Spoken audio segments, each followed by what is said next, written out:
education of IT staff is obviously incredibly important. You need to make sure that when your staff members are trying to protect your network, they actually know how to protect it and what they're doing. You can't just have staff that aren't skilled in the field, because if they aren't, then they won't know how to actually protect your network or deal with a problem if that occurs in your network. Like, you need somebody who knows what they are doing. So obviously things change all the time, new things come out. You will need to keep your staff up to date on new things. So you will have to pay them to um, be educated on things. You might need to pay for the actual education itself. Depends on what how it's being done. But they might be sent on courses. So obviously, well, let me say that again. Obviously, you might send your staff on a course to learn something new, but it might cost you. But obviously, it's useful in the long run because they know how to then stop specific problems. Um, Obviously, again, if they do know what it is, they can deal with it. You don't want your IT staff to see something completely brand new and be like, we have no idea how to stop this, because the whole point of the IT sort of staff is to make the system as secure as possible, sorry, while making sure that people can still use it and use it effectively at a business, especially because you don't want people to stop using it at your business just because obviously there's a security problem on your network. Um, Upskilled is quite a common term. You might be told that in a job, especially. Upskilling is something that I have to do quite a lot because obviously I need to keep up with newer technologies, especially with computing, because computing changes all the time. Um, Things like hair and beauty. You could upskill maybe in new hairstyles. I don't know. But for us, it changes a lot. Like me, Paul, and Josh have to keep up to date with a lot of things. Things change all the time. It could be that this time next year we're teaching the exact same subject and something new will have emerged.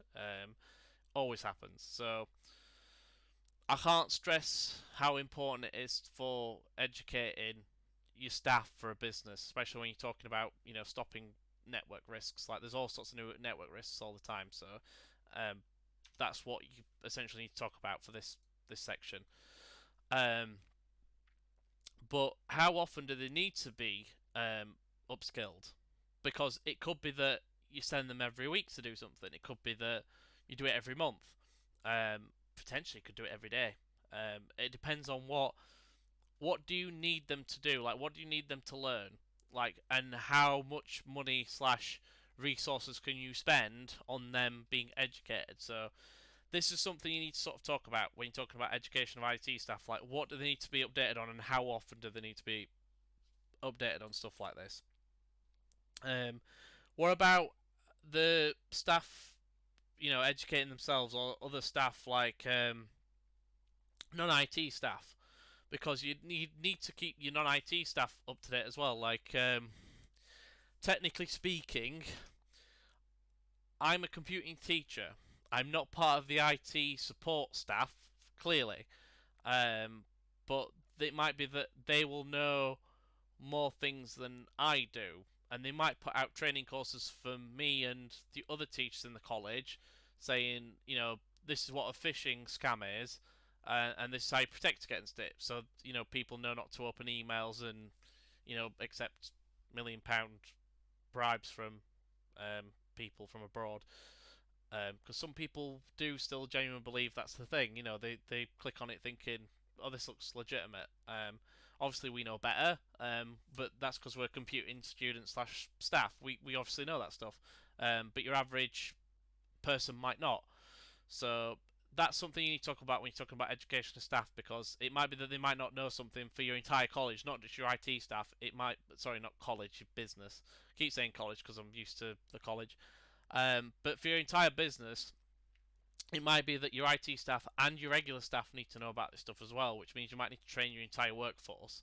That would cost money, but it might be useful in the long run. So um, that's basically what education of IT staff or staff in general consists of. Like, making sure everybody's up to date and making sure obviously they know how to stop against common network threats of that time.